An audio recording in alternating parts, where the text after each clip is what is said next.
Tisha B'Av, more than any other day on the Jewish calendar, is one where we feel time and space kind of collapsing. It's different than other days because if you think about Purim or Hanukkah, those are days on our calendar which commemorate specific events.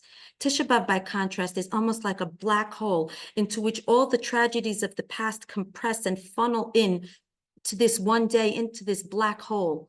We remember, of course, the destruction of the Beit HaMikdash. We remember the expulsion of the Jews from various countries in the 13th, 14th, 15th century. We remember the beginning of the deportation of the Jews from the Warsaw Ghetto. All of these kind of collapse into one, and our tears mix, and we remember all of them when we sit in Tisha B'Av in 2024. And this unique way in which Jews view their past, view their history, is noted by Rabbi Jonathan Sachs. He notes that biblical Hebrew has no word for history, that modern Hebrew had to borrow a word, historia. The key word of the Hebrew Bible is not history, but memory, zachor. And there's a profound difference between history and memory. History is his story, an event that happened sometime else to someone else, whereas memory is my story, something that happened to me and is part of who I am. And in that way, Rabbi Sachs sets out the idea that what happened to the Jews at the time of the Beit HaMikdash, destruction of the Beit HaMikdash, what happened to the Jews at the time of the Holocaust, it's not something that's far afield, it's something which we feel viscerally, that we feel intimately.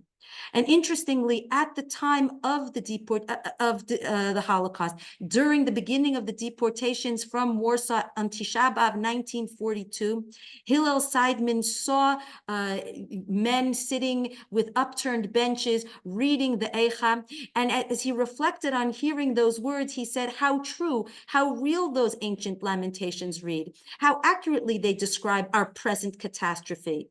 Today is but another link in a long chain. He's feeling at that moment that the tragedy of is not simply his personally or his family or even just of Warsaw Jewry. The tragedy of the deportations from the Warsaw Ghetto are part of a long chain and are part of all of Am Yisrael.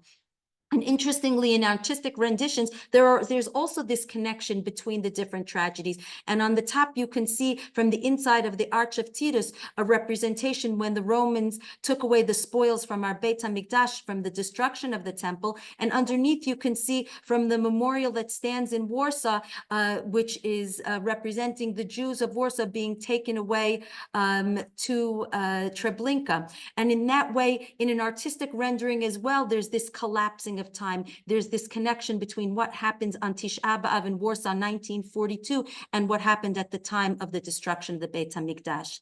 I'd like to touch on one piece, one Holocaust poem, and in that we can also see how time seems to collapse. And in that, we can see this poem by Dan Pagis. I'll read it to you. Katuv be'iparon bekaron chatum, written in pencil in a sealed rail car. Kan b'mishloach hazeh, here in this carload, ani chava im hevel b'ni. Dan Pagis is writing as if he is Eve riding in this sealed rail car, the rail car which is so emblematic of all the Jews who were sent to their death in the camps. She's riding in that car sealed with hevel b'ni. Her fate is sealed. Im tir'u et b'ni hagadol Kain ben Adam. If you see Cain, my older son, the son of man, of course, Ben Adam, there's some irony there because Ben Adam also means a mensch, is Cain a Ben Adam. Tagidu lo she'ani, Chava is saying, Tagidu lo she'ani, and then the poem cuts off. Does it cut off because the rail car pulled into the station and that was the end of all of its occupants? Does the poem cut off because at that particular moment when Chava is scratching out a note, as so many Holocaust victims sought to send notes to their loved ones, that when at that moment words were insufficient and she couldn't think of what to tell Cain? There were no words. Some have suggested that this poem should be read in a cyclical sort of way, and that in that way it should be read tagidu lo shani, tell him that I kan b'mishloach hazeh. And the poem goes round and round. And in that way, the murders of the Holocaust are evocative of, in this way of Jewish memory, evocative of the first murder on planet Earth when Cain killed Hevel. And there's this sense of the murders continuing on generation after generation in this loop which we can't seem to escape. And certainly murder is something which is close to us and which we feel palpably. And in a post-October 7th, we feel this sense that murder has revisited us. There is a poem which made its way to the front, which was written by our brave soldiers now in the fall of 2023, and which reached back to the Holocaust by evoking the structure of the Dan Pagis poem, but with a twist. And it wrote as follows: Kan banagmash hazeh, Ani Shimon v'Levi achi v'achotenu Dina. No longer are our soldiers reaching back to the story of Cain and Hevel, but they're reaching back to the biblical precedent of Shimon and Levi, who went to avenge the rape of their sister Dina.